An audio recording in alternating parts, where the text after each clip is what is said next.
काम के पहले ही दिन केयरटेकर ने मालिक की टांगों पर उबलता हुआ पानी डाल दिया, सिर्फ यह देखने के लिए कि क्या सच में उन्हें कोई एहसास नहीं होता। खाने के समय वह सुंदर सेक्रेटरी को देखने में इतना खो गया कि खाना सीधे मरीज की आंखों में डाल दिया। फिर उसे मालिक की बड़ी दाढ़ी पसंद नहीं आई तो उसने उनकी शक्ल ऐसी ऐसी और ऐसी बना दी। लेकिन हैरानी की बात यह थी कि इतने बदतमीज केयरटेकर के सामने भी मालिक ने उसे नौकरी से नहीं निकाला, बल्कि वह उसकी हरकतों पर खुश होता था और उसे आम लोगों से कई गुना ज्यादा तनख्वाह देता था। यहीं से बिल्कुल अलग स्वभाव और अलग रंग वाले ये दोनों लोग पूरी जिंदगी के लिए सबसे अच्छे दोस्त बन गए। मालिक का नाम फिलिप था। वह बहुत बड़ा अमीर आदमी था, लेकिन पैराशूट हादसे के बाद उसका पूरा शरीर लकवाग्रस्त हो गया था। उसी हादसे में उसकी पत्नी की भी मौत हो गई। अब फिलिप को अपनी देखभाल के लिए एक केयरटेकर रखना पड़ा। इंटरव्यू वाले दिन हॉल लोगों से भरा हुआ था। हर कोई यह नौकरी पाना चाहता था। कोई बड़े कॉलेज से पढ़कर आया था तो किसी ने कई इनाम जीते थे। सभी अपनी अपनी खूबियां दिखाने में लगे थे, लेकिन उनमें एक आदमी सबसे अलग था। उसने साधारण सफेद जूते और टोपी पहन रखी थी। वह यहाँ नौकरी पाने नहीं बल्कि इंटरव्यू में फेल होने आया था, क्योंकि अगर उसे लगातार 3 जगह से नौकरी न मिले तो उसे सरकार की तरफ से बेरोजगारी का पैसा मिल जाता। इसलिए उसने फिलिप पर अच्छा असर डालने की बिल्कुल कोशिश नहीं की। पहले उसने फिलिप के शौक का मजाक उड़ाया, अगले ही पल बोला कि उनमें बिल्कुल भी मजाक करने की समझ नहीं है। जब फिलिप ने पूछा कि उसमें ऐसी क्या खास बात है तो वह जवाब देने के बजाय सीधा महिला सेक्रेटरी से बात करने लगा ताकि जल्दी से काम खत्म हो जाए। लेकिन उसकी बातें सुनकर फिलिप हंसने लगा। बाकी लोगों की तरह वह जरूरत से ज्यादा गंभीर और बनावटी नहीं था। फिलिप को उसका सीधा और बेबाक स्वभाव बहुत पसंद आया, इसलिए उसने अगले दिन आने के लिए कहकर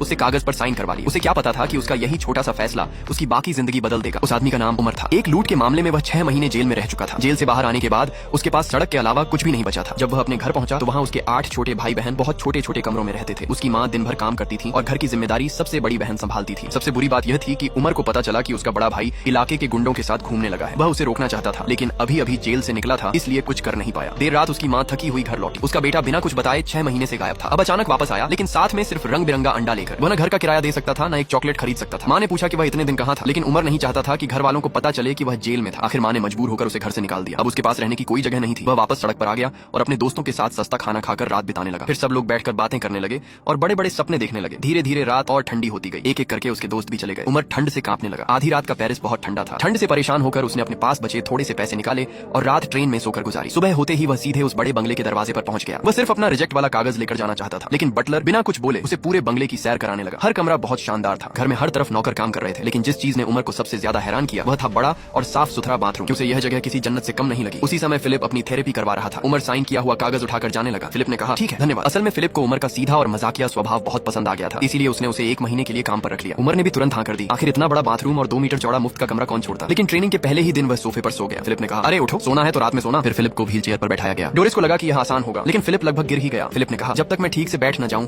मुझे कभी मत छोड़ना। तभी मार्सेल एक जोड़ी खास मोजे लेकर आई। उसने बताया कि इन्हें पहनने से फिलिप के पैरों में खून का बहाव ठीक रहेगा, लेकिन उमेर इसके लिए बिल्कुल तैयार नहीं था। वह बार बार मना करता रहा। मार्सेल बोली, अगर तुम नहीं पहनाओगे तो हम यहीं बैठे रहेंगे। आखिर में उमेर मान गया। उसने फिलिप को मोजे पहनाए। आसानी से पहनाने के लिए उसने फिलिप के पैर अपने कंधों पर रख लिए। उमर कभी कभी फिलिप की खूबसूरत सेक्रेटरी को चुपके से देख लेता था, और जब वह फिलिप की मालिश करता तब आराम से अपना फोन भी चला लेता था। धीरे धीरे फिलिप भी उमर का आदी हो गया। एक दिन उमर पानी दे रहा था। गलती से उबलता हुआ पानी फिलिप के पैर पर गिर गया, लेकिन फिलिप ने कोई प्रतिक्रिया नहीं दी। यह देखकर उमर ने मजाक में फिर से जांच करनी शुरू कर दी कि क्या उसे सच में कुछ महसूस नहीं होता। फिलिप मुस्कुराकर बोला, तुम्हारा खेल खत्म हुआ? उमर बोला, मैं बस देख रहा हूँ कि तुम्हें सच में कुछ महसूस होता है या नहीं। फिलिप मुस्कुराता रहा, लेकिन उमर बोला, ऐसा करते रहे तो पैर जल जाएगा। अब उमर सिर्फ उसकी देखभाल ही नहीं करता था, बल्कि उसका दायां हाथ भी बन गया था। वह आने वाली चिट्ठियां खोलता, फिलिप को दिखाता, फिर उन्हें अलग अलग फाइलों में रख देता। खाने के समय वह अपने हाथों से फिलिप को खाना भी खिलाता। लेकिन जैसे ही फिलिप की सेक्रेटरी सामने आती, उमर का ध्यान अपने आप उसकी तरफ चला जाता। बटलर ने उसे समझाया कि निगरानी वाला फोन हमेशा अपने पास रखा करो। इसी दौरान उसकी नजर उमर के बैग पर पड़ी। बैग के अंदर एक डंडा और एक मुड़ने वाला चाकू रखा हुआ था। बटलर को उमर के बैग में डंडा और मुड़ने वाला चाकू देखकर शक होने लगा। उसे लगा कि उमर उससे कुछ छिपा रहा है। फिलिप हमेशा व्हील चेयर पर रहता था, इसलिए बाहर जाने के लिए उसे खास व्हील चेयर वाली गाड़ी में ही बैठना पड़ता था। लेकिन उमर बोला, मैं आपको हर बार उसी गाड़ी में नहीं ले जाऊंगा। तभी उसकी नजर गैराज में खड़ी एक चमचमाती मसेराती पर पड़ी। गाड़ी देखते ही उमर की आंखें चमक उठी। वह बोला, इतनी शानदार गाड़ी खड़ी रहे, इससे बड़ी बर्बादी क्या होगी। वह तुरंत फिलिप को मसेराती में बैठाकर बाहर ले गया। उसका इरादा था